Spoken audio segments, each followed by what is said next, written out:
All right. Without further ado, I'd love to introduce David Hijirita.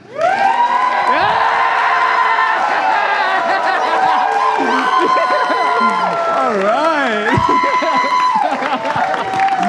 Yeah. All right. That is the first and last time I'll ever get to Right? look like it.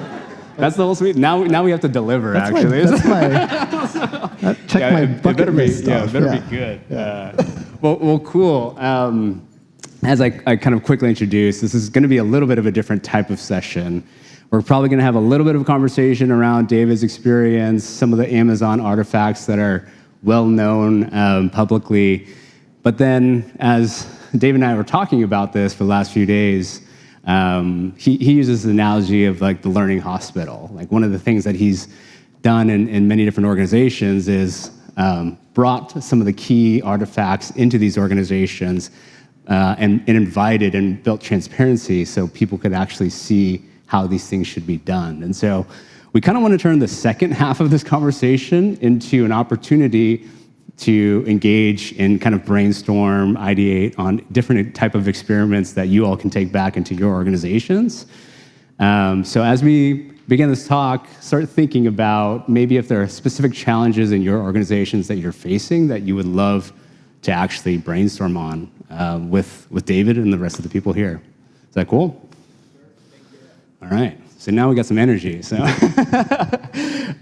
would love to maybe start the conversation with a little bit about like your kind of definition or interest in company culture. So before I start, I'm going to ask, who is not a founder or not a VC?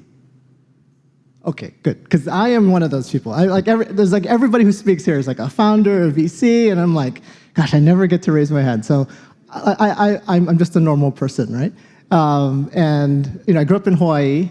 The interesting thing about culture, right? So the way I define culture is, and it's basically all the explicit and implicit ways of working that we have with each other. So this could be how we communicate with each other. This is how we communicate with our boss or our teams. We get hired or fired or promoted. It's the way we deal with vendors. It's the way we deal with customers, right? So in essence, it's a people-to-people ways of working, and it's so super encompassing. It encompasses the missions and values as well. And so the thing about culture for me and growing up in Hawaii is I've often carried Hawaii with me, right, wherever I am. And there have been so many times where I felt out of place, right, in these bigger companies, or gosh, even at MIT, I was like this oddball. And so I've often wondered, like, how do I fit into company cultures? And it's been a forever quest of mine, and I can go along. I can kind of walk you through my journey about that. But culture is sort of all the ways that people work together and interact together.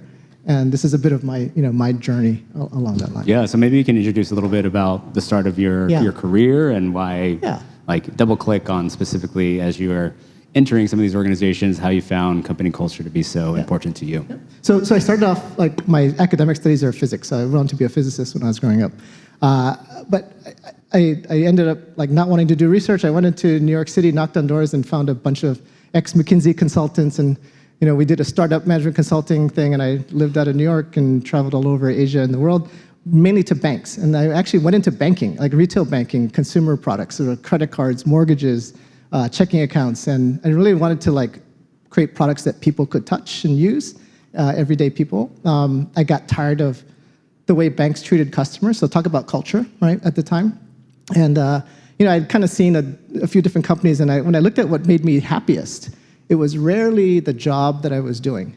What made me happiest was typically the people I interacted with, right? So that kind of gave me some signal like, oh, culture is like so important to me. I couldn't maybe put into words back then, but I was like really seeking. I think I was searching for culture that would fit me and maybe find my people somewhere.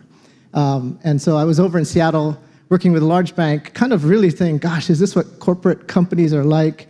I got really curious about this bookstore down the street called Amazon.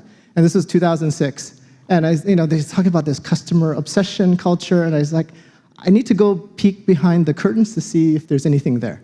And at the time, again, we were a bookstore, so everyone thought we'd go out of business in 2 years.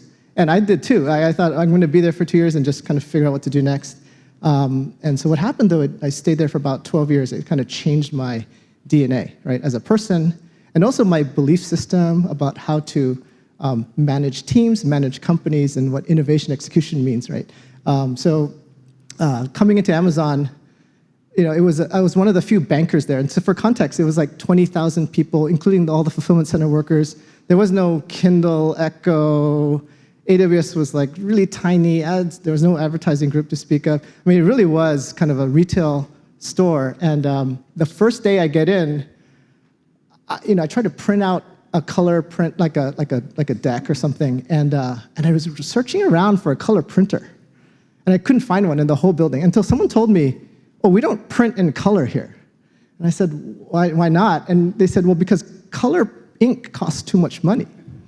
Mind you, this is a pretty big company at the time. And I was like, wow, frugality. So my first experience with frugality was right there, right? It's like, you cannot print color because it costs too much. Your desks are these wooden doors because that's cheaper, right? And I can kind of tell you tons of stories about this. The second day, I get asked to, hey, you have to give an introductory speech to the interns coming into Amazon, right? This is my second day. So I'm standing there going, why am I doing this? But okay, let me tell you, I don't know much about Amazon yet, but I can tell you there's no printers in this building. I'm gonna tell you that right now. I discovered this, so don't expect that. And so, the second day I realized there is nobody who's gonna hold my hand here, right? There is no safety net. It's like, put you in the fire, and I hope you survive, man. And that was jarring for me, right? So I came from a regulated industry, like banking. It's there's like, you have to double check everything, triple check everything. 6 months later, I'm launching my first credit card at Amazon. And I'm looking around, I'm the product manager, and I'm like, okay, is anyone gonna help me like make the website? And anyone said no, like you don't have anybody. Is there a designer I can use? Like, no, maybe there were like a handful of designers, like no designers for you. So I said, okay. So I went to eBay and I got a bootleg copy of Photoshop. Because again, this frugality thing now is like in me, right? Because it's like, we don't print color. I don't think I can go buy a full commercial copy of Photoshop either. So, because it's CDs at the time, right? So I went to eBay, got a bootleg copy, $20. And then I went to Getty Images, got a free image, and I just started manipulating the thing, like editing in Photoshop, learned Photoshop over the weekend, put it up on the website, write the copy, write the customer service scripts. I'm like, anybody gonna check my copy? Because this is a credit card, this is still banking, right? And they're like, no one's gonna check it. Like, you just put it up there. So like, sure enough, you deploy, and like a few hours later, it's up on the website. Yeah, and I made a mistake, so I'm like, oh, let me go redeploy, and so that taught me another thing, which was, there's no excuse to say like, I don't know how to do something. And you're just gonna, whatever you need to get done, you gotta get done. You can never say to somebody, well, the designer wasn't available, or whatever, so-and-so wasn't available. You just gotta go and do it. And now it was fascinating to me that a 20,000, 30,000 person company could operate this way, right? Yet that's how we operate. It felt like this tiny startup, at least in my own world. It felt so small. I had no resources, but man, we could do anything. And that was a liberating sense. I'll tell you, the first 12 months, I really questioned myself, like, am I built for this? Because I came from this big banking New York scene, and actually interviewed for another job, because I was like, God, just in case, like, I might get fired. I don't know if I'll last. It was a lot of work. My wife can attest to it. And luckily, I did not take that other job. But that's another story. If you want to ask in the Q&A about that process. I didn't take that job, and then stayed for another 10, 11 years. And that really changed my life. So I ran the payment side of Amazon for the first 6 years. So all the ways you pay, all the credit cards, and then went over to AWS and advertising, where I flipped my career. I'd never been technical at all. So I became the least technical director in AWS. And I could tell you about that adventure. But again, this idea of don't let anything stop you. If you need to learn the technical infrastructure, go learn it, right? There's no excuse. And therefore, anybody could do anything. I mean, there really was a freedom there, a sense of that. And then, and tell me if I'm going too long. Yeah. But 10, 12 years later, you get to be very good at something. And I don't know if any of you do martial arts or any kind of like, yeah. So if you're in a dojo, right, and you become like the second-degree black belt in whatever, jujitsu or something, and you become very good, and you start to say, oh, I'm good. That's kind of how I felt. Like, I'm pretty good at this. But there's a big question in my mind of, does this work in the outside world, right? Does this martial arts that I'm learning in this dojo, is it any basis in reality? So I had to go find out that answer to that question. And that's when I basically said, maybe before we get into that part, I would love to. You started talking a little bit about frugality, and for those that don't know, the Amazon leadership principles was 14 when we were both there. 14 leadership principles, and to some corporations, leadership principles can just be more marketing jargon, right? And leadership principles at Amazon, to what I found out and what David found out, are extremely different. They are talked about frequently. It is how we hired. It is how we reviewed annually. And ultimately also how we fired people was based off of the mechanisms of our leadership principles. So one of the core ones that was illuminated here is frugality. And that's tried and true across the entire organization. Yeah. There's a lot of these different types of artifacts like leadership principles, and some may have heard of Amazon's writing culture, how we conduct meetings and that kind of stuff. Yeah. Are there one or two that come top of mind to you as you were thinking about your experience there and then also deploying this in other organizations? Yeah, and I'll say there's so much to choose from, right? So I'm going to take the ones that I've taken with me in my backpack when I ventured off. The first thing is this idea of tenants. So the basis, or tenants, I define the basis are pre-chewed decisions or the basis upon which you make decisions, right? By saying your tenants, or my values, some people say values, by saying these things, it's really stating the why behind I do things. So once I can state my tenets or the why behind I do things, hopefully that's a pattern that you can take to your teams and emulate the decision-making I was making, right? So tenets are fundamental to getting the corporation or teams aligned. And so tenets as a general thing, you're gonna, as you ask questions about what I might do in a certain situation, I'm gonna probably start with tenets. And then the leadership principles. Can you double click on that real quick? Yeah. How were tenets used in your day-to-day as you were launching new products or having discussions in MBRs, that kind of stuff? So oftentimes an easy way that you see tenets is when you create a proposal for a product launch or something. So I'm gonna make it up here. So I'm gonna make a business case for a video watching platform or something. And the principles upon which I'm gonna decide upon this product, I'm gonna state it up front. And Jeff Bezos will always ask these questions before reading, it'd be what are the tenets behind this product? Well, one of the tenets for this video service might be, I'm gonna have every video on Earth. The other tenet might be, I'm gonna make sure that you can, when you decide to watch a video and then to watch it, I'm going to make it no more than 30 seconds, right? There are certain things that you might decide upon for that product that basically is the foundation for the product, and those things are kind of inviolate, right? You don't break those unless there's some emergency. So it starts to give the why behind some of the decisions you're going to make as you describe your product or as you pitch your product. So that's one concrete example of how tenets get used. There are other ways that use tenets. So it might be when I reorganize a company, and when I've gone into companies reorganize, the why, right? So my tenets are maybe to organize a company according to your ability to do something end to end. So sometimes companies organize functionally, right? Like IT and product, and that's a very common organization. I might come in and say, look, maybe for this stage in our growth, we might need to reorganize in a way that's maybe groups of general business owners. So technology and product in one group, technology and product in another group, and you run separate businesses. But the tenet behind it is, I want you to have end-to-end ability to make a decision and execute that decision, right? So that might be the tenet behind that reorganization. So these are practical ways, yeah? I want to also double-click here on, I've been in so many meetings to have the meetings, where ultimately we rehash these strategies, right? And I think one of the things that I love about tenets that I've dove into at Amazon was almost this oftentimes I'm sure in your organizations you see the same type of debates happen for different trade-offs. Should I go left or should I go right, And tenets codify that debate, right? It's something then that Amazon has enabled into their organizations, into their day-to-day, to then also not have to repeat over and over and over all of those debates that take up so much time. So it's empowering to an individual, and I see a builder because then I don't have to wait to set up a meeting with David to get his approval. Should I go left or should I go right? Like the tenants are laid out in front of me, so then I can just go and make that decision. That's right. And oftentimes, groups can make their own tenants.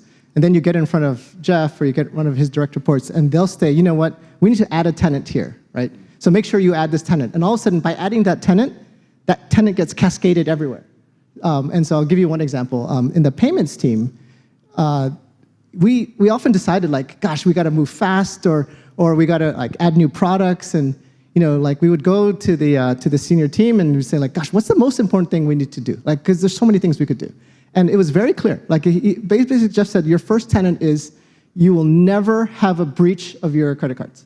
That's it. Like, so just by saying like the security is your first tenant, that's it. Like it was super clarifying. It was just said like, if that's not taken care of, you don't get to do the next things, right? But by stating the tenants, and we would write it down, all our documents would start with our first tenant is security.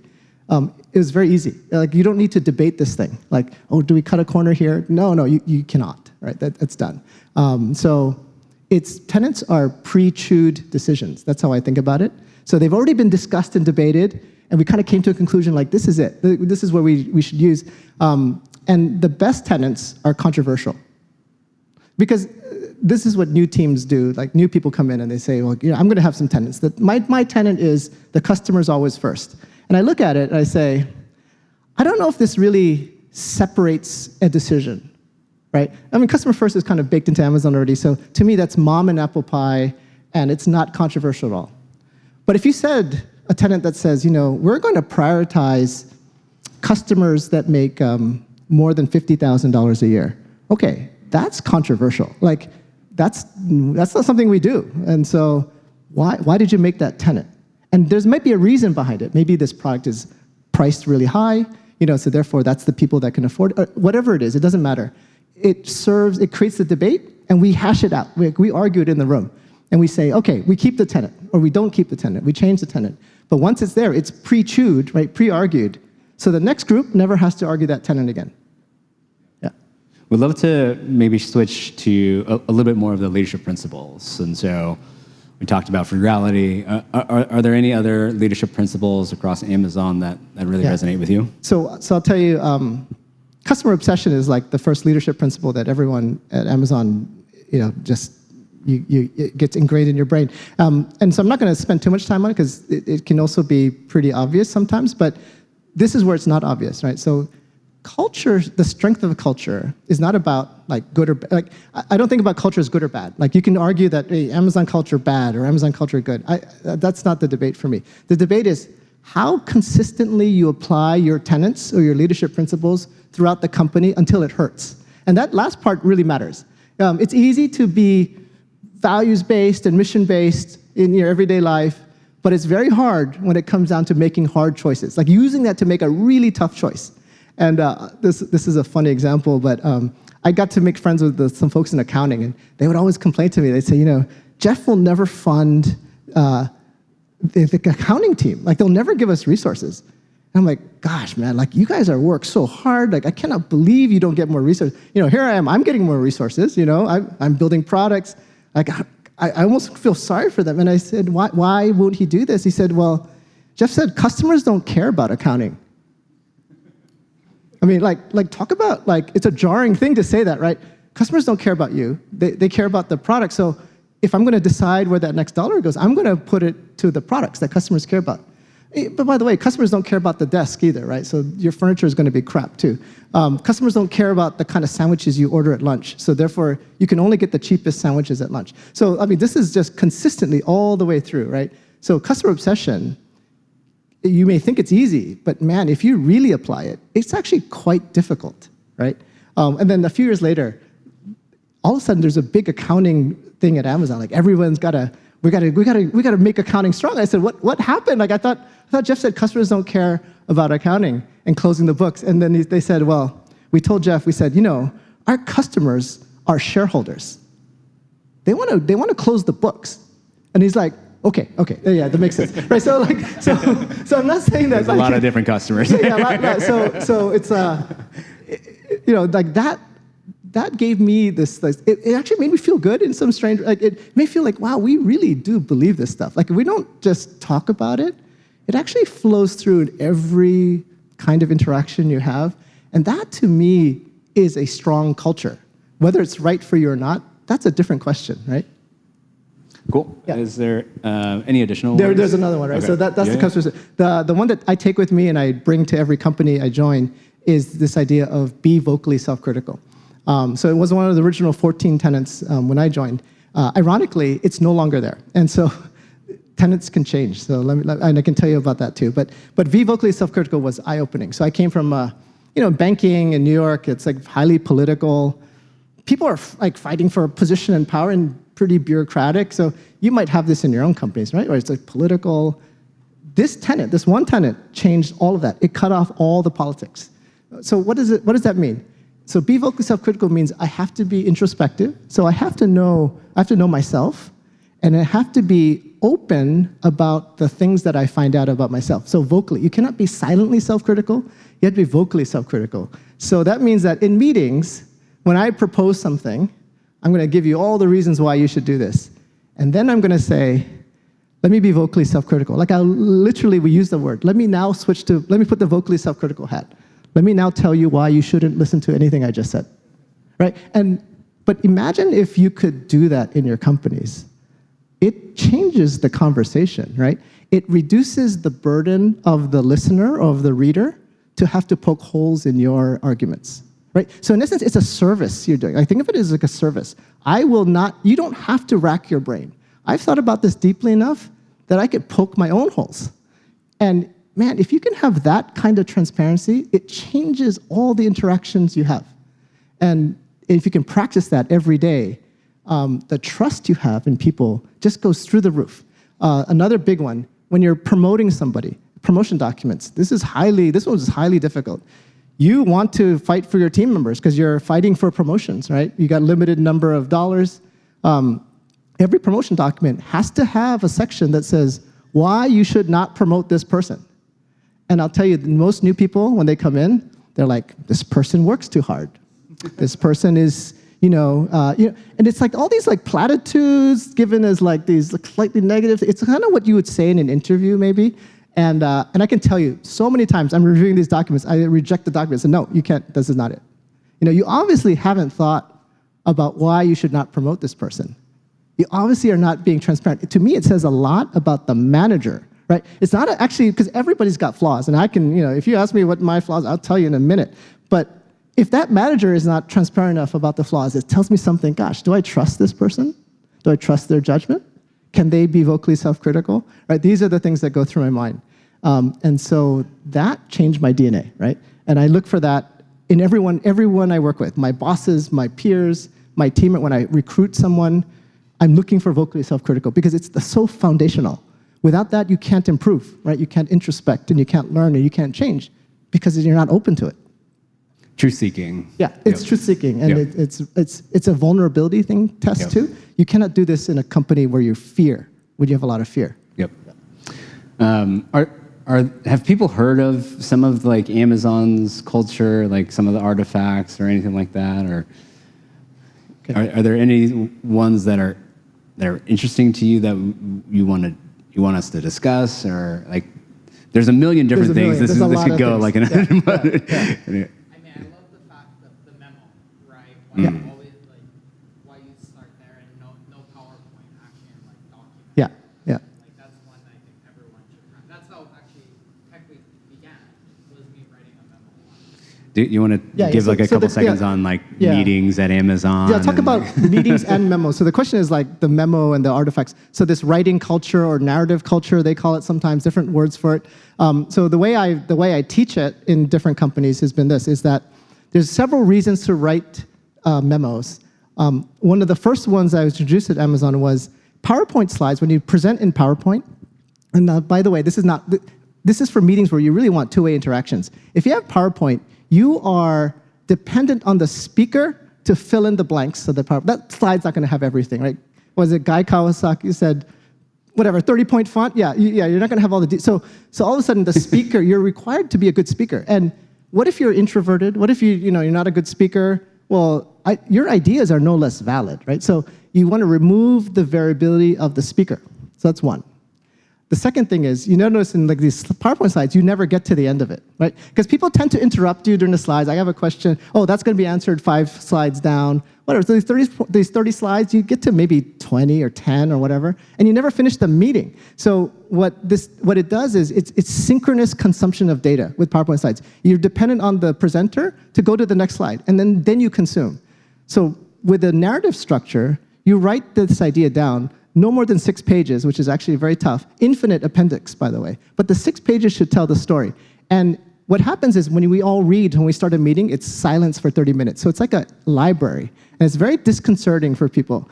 Because you sit there, like, I can tell you another story. When we do it with Jeff, we have a 3-hour meeting. It's an hour and a half of silence. Like, you just sit there and you're going, I wonder what page he's on. Like, look, he's writing something on the second page. But that's what happens. Like, you're in the extreme case, hour 30 minutes of just silence because he's just reading, but it's asynchronous. So that means everybody in the room might have a different interest, right, in your proposal. If I'm finance, I'm going to look through the financials. If I'm in technology, I'm going to look through, like, did you think about the technology really? So asynchronous consumption, not dependent on the speaker. Okay, that's a big one. And then the other piece is distributed decision-making. So what if you're not in the room? Does that mean that you miss really the PowerPoint slide and the speaker? Like, you've missed all the context, right? So if you're not in the room, I can send you this document and it speaks for itself. There's no need for a presenter. You can consume asynchronously and you're caught up with everybody else in the room. The reason why we do the meetings like this is we force the reading in the room because it eliminates the tax of reading outside the meeting.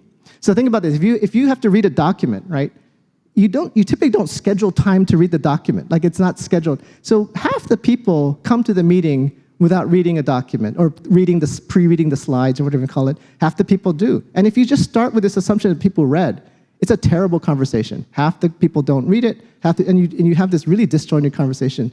By forcing the reading in the room, and even saying, we're going to read for an hour, this meeting is 2 hours. It's like, it feels like, is it a 2-hour meeting? No, it's an hour of consuming data and then an hour of discussion or half an hour of discussion. And there's no presenter, so at the end of the reading, it's like, okay, if I wrote the document, the time's up. Any questions? And should we start on page 1? And that's it. And who has a question on page 1? Nobody. Page 2. And you get to 6 pages with all the questions. And people have already written down their questions, so there's no need to wait for you to get to that part of the presentation. And it's a beautiful thing. So every time I've introduced this to new companies, I've done this with 3 companies now, that's the one thing that people say is, I never want to go back to those other meetings. I love this meeting format because the conversations are so deep, right? And they're all full of data, and everybody's on the same page. So it's very powerful. Yeah. Anything else? We're going to do some questions after this as well, but like, did you have one specifically around Amazon? Tenants, yeah. Like in those meetings, do you incorporate any other tenants? Oh yeah. So this idea of tenants, like someone asked me, oh David, can you write down all the tenants that you have? And I'm like, no. Like, it really depends on the topic, right? Like, it depends on the topic, and that's why when we get to some maybe more Q&A about some of the problems you have, you're going to see like, oh, the tenants I would apply here would be different than the tenants I would apply here. So very specific to product, business line, et cetera, right? So another example of one of the first tenants that I saw when reading about Amazon Prime was Amazon Prime will always be a paid subscription, right? So very specific to that specific product, to the number of debates that had gone on before that. And so you'll have different sets of tenants across different sets of products, features, all that kind of stuff. The other interesting, like early, I call it old Amazon, we would list these tenants, and then we would put in parentheses, we'd say, unless you know better ones. Yeah. Right? And this idea is that we invite more. Like, we don't say that this is the be-all, end-all. Like, if you have better ones, let's add them. And it really opened up the discussion to say, oh, I think you're missing one. Like, let's add this. Yeah. Cool. Maybe let's shift gears real quick into maybe the tail end of the story here on why you ended up leaving, and then as he kind of wraps up on this specific part, would love to invite you all to think about specific challenges that are going on in your organizations, and then we're gonna kind of like jam here. Yeah, let's just make a working session. So it's a bit of a high wire act without a net here, but but I'll tell you why this is, I think, really important. So me leaving Amazon, I really wanted to say, gosh, could I apply this to other companies, right? But what if these other companies, maybe they're not public companies, maybe they don't pay as well as Amazon, maybe the people are not as technical, like, does this work, right? And that was my experimentation. That's why I wanted to go off and wander the wilderness for a bit. And what I found is it works. Like these tools and these mechanisms, you can't implement them the exact same way. So don't go away from here saying, we're going to do writing from now on, and we're going to have these meetings. Like, I'm going to say that you have to adjust it, meet people where they are. But there's an art. So there's an art to that.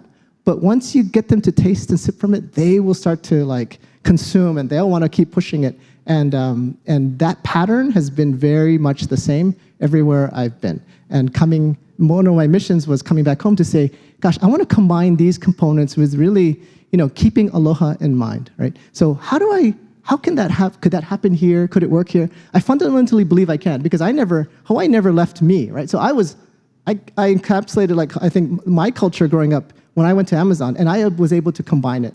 And I think it can be combined here in various ways. Cool. I would love for people to take a couple minutes to think about one or two like main challenges that they're facing right now, whether it's and this actually, like, I've had a number of different conversations across various types of organizations, nonprofit organizations, enterprises, startups. Everyone's thinking about their people. Everyone's thinking about their culture. And then if there are any volunteers that would love to maybe highlight a specific challenge that they're facing, I think we're just going to kind of freestyle and rap here. And then maybe we'll get through a couple different examples, and we'll the goal, maybe at least for us, is think about one or two experiments that you all could take away to implement and test out to hopefully address some of those challenges that you face. So does anybody have any specific challenges? Otherwise, we can just keep chatting. Yeah, I could talk forever about this stuff. So, yeah. So you guys have talked a lot about tenets and leadership principles. Yeah. And okay, yeah. Okay, cool. My name is David. I'm co-founder and CEO of Cove. We're making banking fun.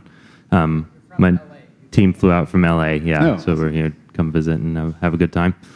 You guys have talked a lot about tenets and leadership principles, and I've heard from both of you and from a lot of other people in the past about how important it is to reiterate those frequently. And you guys said like right away at Amazon, customer obsession was drilled into your head. What does that look like practically? Like what does bringing up leadership principles frequently and effectively to a team look like day to day? Okay, so this is great. So when I've entered companies in the past, right, they already have some principles or values up on the wall, right? And they have their own version of this. And actually, if you think through this, they're not too different from each other. All these principles kind of rhyme with each other, but they have different wording, slightly different tweaks. The most effective leadership principles I find, so a lot of them have this concept of think big and execute for the customer focus, or peer around corner. Like I'm using the Amazon terms right now, peer around corners. What is it? Frugality, for example. But the major litmus test for me as to whether you have very good leadership principles is if the phrases are worded in such a way that you would use it in natural conversation in your meeting. So if your leadership principle is like, we're number one, okay, I could see maybe I could use it maybe at the end of a meeting.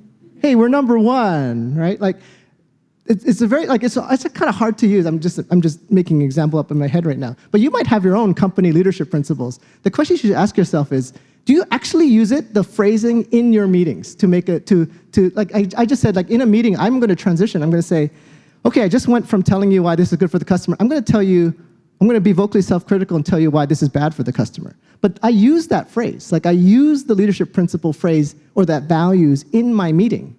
That tells me that it's ingrained, right?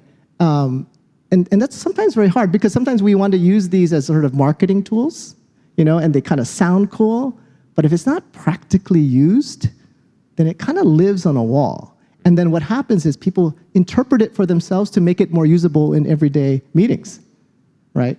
So we're number one might mean we got to be the biggest, so let's think big, right? So people tend to translate this into something more practical and usable. I tend to I say screw the marketing stuff. Like get it to the practical, usable phrase and make sure it's used in everyday meetings. And wow, it comes to life, right? Once that happens. I think there's another example also of like metrics, for example. Oftentimes there's metrics that are created and they become more proxies than actual, like, this is customer obsessed, right? And so I think Amazon has done a great job of, you establish your metrics, those are good to look at, but not solely making the decision based off of that KPI, right? Like, I think that's where a lot of discussion, debate happens. And it's very common to be like, okay, here are the metrics that we're tracking towards, but questioning, is that actually right for the customer, right? And that's a healthy debate that happens all the time. Sure. Yeah. For sure. So let me now drill into customer obsession into metrics. Let me combine that too. This is where the combination becomes very powerful. So oftentimes when I go into companies, they have operational metrics meetings or they have financial metrics meetings, right? It's like how the business is doing. And I tell them, I just said, like, how do you know if your customers are having a good day right now? Like, can you answer that question? I don't think I've seen any company that I can answer this question. Are your customers having a good day? Because it requires you to know, A, like, what does it mean to be a good day? Like, how do you actually measure a good day, right? It forces you to ask that question. The secondly is that you probably have not metriced for that. You've probably metriced for, cost per something or some kind of efficiency Growth metric, right? Yeah. But you probably have not thought about, is the customer seeing a certain experience in the way that you wanted to experience? Can you metric that? Let's jam this. How would you answer that question? How do you know that your customers are happy today? I really don't think you can. There's so many variables that go into that. Like, you could take you could take a stab at the reviews that they're leaving. Like, some people will leave really happy reviews and some people will leave just like really inexplainably bitter reviews. And it's just like, I think maybe that's a reflection, but I don't think there's any kind of KPI that you can put on how good of a day they're having. Yeah, so I'd argue opposite. Like, I would argue that and I don't know the business you're in, so let me be vocally self-critical and say, like, I could be completely wrong. But in the companies I've been in, which are largely consumer-facing companies, product companies, many times we can find proxies for what the customer might be experiencing. Certainly, like in AWS, it's fairly easy, right? The customer experience is, are you up, right? Your uptime, right? Your latency, right? I mean, there's like fairly, like for an API company, that's fairly like, that API is working fast as expected, right? It could be also that how many times am I lowering prices for the customer this year? That's another way to see if our customer is having a good day, right? Because I'm doing this. I misunderstood you. I thought you were talking about good day in general outside of your product, but good day in relation like right now. to interacting. And the bar, if I wanted to raise the bar on you, I'd say, how do you know they're having a good day this hour? Like right now, like you have a business running, right? Are they having a good day right now? Like, how would you know, right? That's the highest level when you can get to that point. Usually you're looking back. Did they have a good week last week? If you can know if you have a good day right now, that's the ultimate. That's a really good way to frame it. I appreciate that. And so like thinking, so I hold big metrics meetings and I tell people, I'm consciously just going to focus on our customers having a good day. And let's have the debate. We can have all kinds of proxies. Like what kind of hold time are they having when they call in? Right? But by the way, never look at averages, right? You're looking at the median, but you're looking at the 99th percentile call. That means that call, by the way, this is a company I've just said, 2-minute average hold time. The 99th percentile has a 3-hour hold time. So if you hide that is the customer that has pain. That's where you have to have empathy at the 99th percentile, not at the median. They're doing okay. Yeah. Cool. Anyone else want to talk about or ask about a specific challenge? Yeah. Or we can pass this mic around. Kendall, then we'll go you right after. Hi, my name is Kendall with Executive Offsites. I facilitate corporate experiences for leadership teams. But my question is really about the tenet of vocally self-critical that you said went away. Yeah. And so given that it enhanced trust on the team so much, And given that it's really important for leaders to actually embody that vulnerability, Yep. I'm just wondering if you can speak a little bit to the impacts absolutely, of that going absolutely. away and Yeah. if it got replaced. So there is another tenet at the same time, again, those 14 tenets, there was a tenet called earn trust. And every so often there was a big rebooting of the culture. Like there was like, okay, we should get the Leadership principle. directors and leadership principles and let's all get together, let's hash it out. Because at some point we had to say, which leadership principles, for example, we would have this discussion, which leadership principles can be taught and which leadership principles you have to come in with, right? There was a big debate on these things because it affects your hiring decision. There was some things that said, do we need to simplify our leadership principles? Because is be vocally self-critical a subset of earn trust? It kind of is. Like, so if I were to argue that point, I would say, yeah, the overlap is fairly big. I believe more fundamental, like earn trust is a bigger envelope. So I can stuff a lot of things under earn trust. So if you actually, I think in Amazon, if you look at the earn trust, you'll see vocally self-critical as a bullet point under earn trust now. So that's one reason. But let me give you the dark side of some of this stuff. So where do leadership principles go wrong, right? I'm going to tell you that there's nothing that says this is all good. So let's take this to an extreme. Let's take a very bad actor that wants to say earn trust, right? Or be vocally self-critical. How does a bad actor use it? Hey, you did pretty poorly, I expect you to beat yourself up for it. So all of a sudden, I take something that is about vulnerability and safety and about transparency and turn it into a weapon. So any of these can be weaponized, right? And you got to be careful how to use it. Yeah. Thanks. I'm Natalie Perez. I'm a senior research scientist at Amazon, so it's wonderful to hear stories Well, from. you can edit. Come on up, come on up. Come on up here. Yeah. One of the things that I often We're both out, so that's why we can speak about this. Yeah. one of the things that I often think about is now we have 16 leadership principles, LPs. That's right. Is that too much? Yeah, so the funny thing, there's an evolution, right? So Amazon added maybe 2 more or 3 more, I think, over the last few years. The interesting thing about the ones they added, right? You could almost, again, I vocally self-critical. I don't know what the inside conversations have been, but from the outside, as an old school, call it old school Amazonian, when I look at it, it strikes me as odd. So let me tell you why it's odd. So one of them is we're going to be the world's best employer, I believe is one of them, right? Now, if you look at how I think about leadership principles, they tend to be inputs versus outputs, right? This is another concept in Amazon. Like, look at the inputs. You should look at inputs, but inputs. So inputs to me are behaviors. So if I say, be frugal, be vocally self-critical, think big, they're kind of prescriptive behaviors in many ways. Because they can be applied to any context, right? Be frugal can be applied to if I'm in technology, I'm in product or marketing. Be the world's best employer feels like an output. Right? So the question really that I have is, it's fine to say I have an output called be the world's best employer. What are the inputs into the be the world's best employer? And that to me is, at least as an outsider, if I read it, I feel like, gosh, it feels like a reactionary leadership principle versus a well thought out first principles tenet. And I think that's what's missing the mark there, right? Because if I want to be the world's best employer, think about let's workshop this. What are the inputs into being the world's best employer? Well, one is really understanding your employees. It's like that deep understanding. So to me, it's no different than knowing your customer. When I know my employees, I know my customer. That's where you can become and actually make decisions based on that. I think there are other inputs to becoming the world's best employer. But I think that because those have not been articulated, it makes me feel like it hasn't been well thought through. So as an outsider, I look at that and say, it's an output, but not an input. And therefore, I don't know how to become the world's best employer.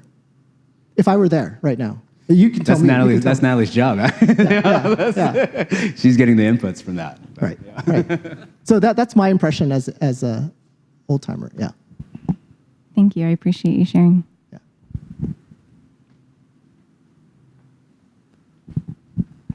Hi there, Kent Salcedo, one of the founding engineers over at Guidance, an AI advisory platform for small businesses. And my CEO is probably somewhere around here, so I apologize to him if I spill any of the secrets.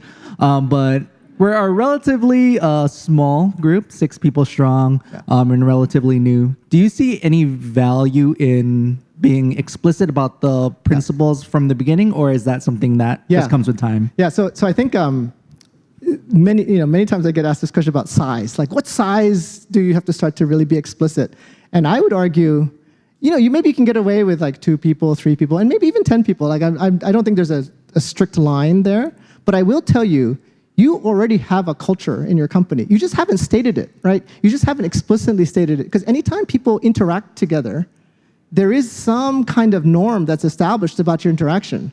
So if there's a bully in a 10-person company, guess what? There's going to be a norm that's established around. And if we tiptoe around the person who's that, then we've established a norm, right? So you already have a culture. It's whether you want to be explicit about it or not. My argument is it's really hard to change a culture and turn it around in a different direction, turn it to a different direction. Very difficult because you have so much momentum and the ways of working are already baked in. Cultural norms are hard to change. So my argument is think early about it. The percentage of your time devoted to it may be changing as you grow bigger, but be explicit. Be explicit about your expectations, and I would say test and learn. So you may not know what the ultimate culture is going to look like at 100 people, but you should test right now. And you're going to get some early, this is no different than a startup testing their product. Right? You're going to find culture employee fit, if you will, right, by doing this.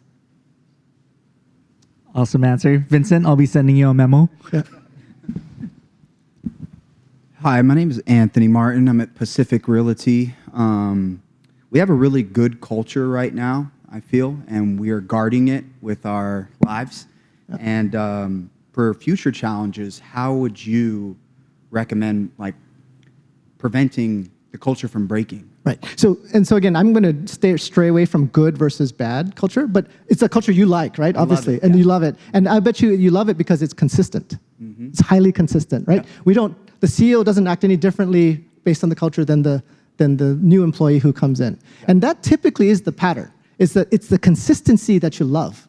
Mm-hmm. And you self-select into the culture that is good for you, but it's consistent. So the key is, how do you manage consistency as you grow, right? And when little deviations happen, I call it it's cultural debt, right? So the cultural debt is a gap between what you say and what you do.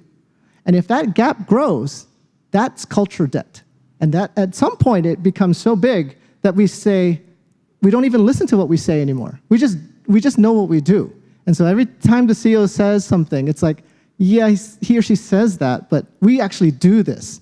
That's when you know you're kind of like, it's too far. So it's like a attention to detail on that gap. That's it. It's a very detailed maintenance, if you will. If you start to deviate what you say from what you do, and by the way, if what you say is outdated and you want to, the real thing is we should do this, change what you say. Do not let that gap grow. That's one of the secrets. Maybe you can double click maybe on, usually when a lot of these issues happen is when teams are scaling up. So hiring, like that kind of thing, right? Adding new people into the mix, making sure there's consistency across the board. I think that's probably one of the most powerful mechanisms Amazon has developed is really the bar raiser program. For sure. Do you mind quickly kind of talking about the hiring philosophy and then also the point of the bar raiser program? Yeah, look, and again, I rewind back to 20,000 employees. It felt like, gosh, highly consistent culture. It was everywhere. How did we do it? It was because we were so rigorous with this hiring process, and we looked at values. Like you hired for values. Even though you look at skill set, values, like you can have a superstar, but he's an asshole, like forget it, like do not hire them. That discipline is what you need. And then what we start to do is you need ambassadors of the culture. And so we created these I remember when we created the bar raiser programs, we would identify people who embodied the culture the best, right? We would say, okay, you're a bar raiser. And they were all levels of the company. There were different levels. And they get to sit in on interviews from other groups. So I could be in finance, but I'm going to sit in on the technology. I'm going to be the bar raiser for the technology group's interviews. Even if I have no idea what that person's supposed to do in that job, I'm just going to hold the bar for culture. I will never let someone in, like that's that person's duty to say no.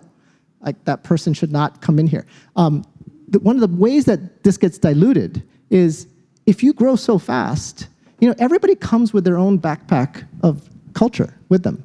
Sometimes it's a small pack, sometimes it's a fanny pack, sometimes it's a big pack.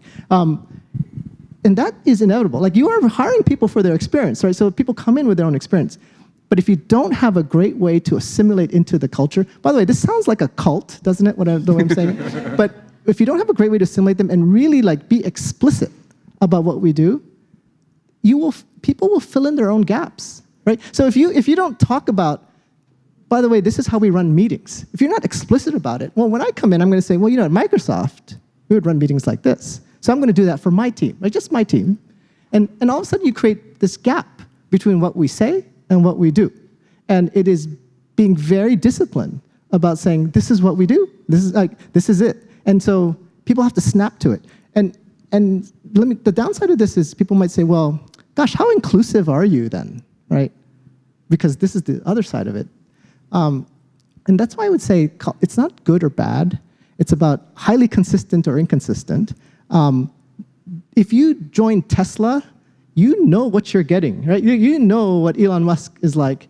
You can't come in and say, hey, I thought this was a DEI company or something. You can't say that because they're very explicit about how they operate. Amazon has its own explicit ways of operating. Like every company does. I would say companies with strong cultures do, right? Companies with very dilutive cultures, sometimes it's hard to know, I'm gonna fill in my own gap. So I would say be a consistent culture, be explicit about what you do, and then hold people to it, right? You evaluate them according to that as well, yeah. I'll be really tactical about this as well, and what I've seen at Amazon is in terms of the hiring process. So we have our leadership principles, 16 leadership principles now. In our hiring process, we have an entire group that's assigned to the candidate. Each interviewer is assigned a very specific LP to interview that candidate on, right? And so everybody has a different set of questions that goes around. So you're not asked, if there's 6 people on a loop, they're not asking all the same questions. We're asking for diversity, and we're asking for truth on, do we feel this person raises the bar on customer obsession, frugality, whatever it may be, right? The bar raiser then comes in, it holds the standard, and we have a debate afterwards. It's hired by committee, and the bar raiser is really put in place to answer the question, does this candidate raise the bar on 50% of the team that's already in place on that level and on that specific team, right? So that's a very, very specific mechanism that's put into place to enable consistency across all of the leadership principles that Amazon cares about, right? Yeah, and when you're evaluating people, you're evaluating their leadership principles, right? In addition to their outputs, what they've done. You look at the inputs. Yeah. Okay. Cool. I think that's time. One more question if you do it quick. All right. Hiring if no one Yeah. else has a question. We need an hour and a half to 2 for this next year. If there's we should think about like a work session. Yeah, right? yeah. No, it would be phenomenal. I have a bunch of questions for you written up after, so. Hi, my name is Kylie. I work for a fully remote global sustainability consulting firm. And you talked about this idea of Aloha. And I'm curious what leadership principles you felt were strengthened by embodying Aloha. Yeah, no, this is a good question. So I was thinking really deeply about when I came back to Hawaii, why is Hawaii so different when I'm here? And a lot of it, and I haven't fully figured it out yet, but one of the major aspects is we're an island, and we're always like 2 degrees separated from each other. Like, I probably know somebody you know, right? You know what I mean? And so in that kind of island environment, called community closed campus environment, it's not like you have a pool of people out there that you're going to swap in and out, right? Oh, sorry, you don't fit, I'm going to just pull somebody else in. Like, it's actually a very different feeling. Like, here you have to say, we're together, right? We're doing this together. Even if I let you go, I'm not going to find somebody. It's not very hard to find somebody as good. So there's this idea of scarcity that's a little bit here too. But let me flip that to something that more empathetic, which is something that we really do care about each other, right? So I felt that when I applied these things, I apply it with this idea, with this intention of like, I care for you. I want you to do well. And by the way, for my team members, I do this to everybody who I work with. You know, my goal is for you to be successful in life. And actually, my goal is not for you to be successful at Amazon. So, you know, the time with me at Amazon is going to be like, or whatever company is this long. Your life is this long. Let's maximize your life. If you find better opportunities elsewhere, like, I will help you. I'm going to help you do that too.